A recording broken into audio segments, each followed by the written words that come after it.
Years ago, I used to work with somebody who was so much taller than me. I'm not very tall, so it's not hard to do.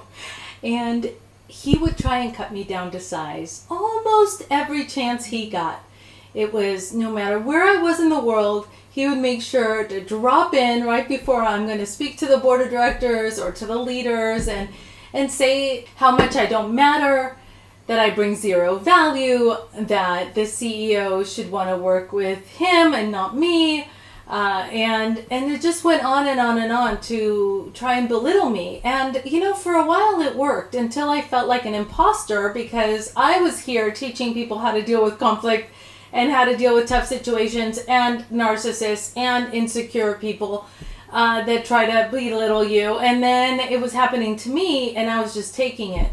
So, of course, I decided to do something different. And I started asking him, 3 things that I do well. Of course, he never did respond to that, but he stopped doing that because it was so uncomfortable for me to ask him that. All of this to say that hurt people hurt people.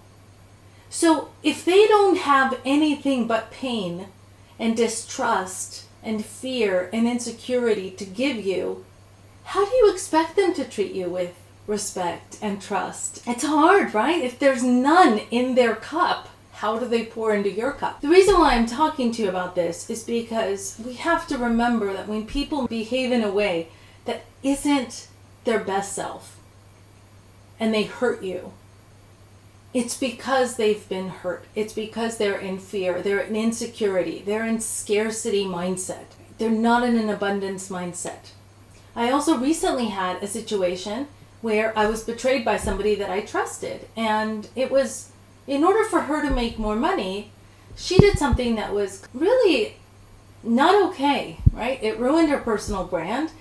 But when people get into that scarcity mindset, it makes them do things like that. So don't let that permeate who you are. Don't let that make you think, what? An eye for an eye. Because you're better than that. Just remember that hurt people hurt people.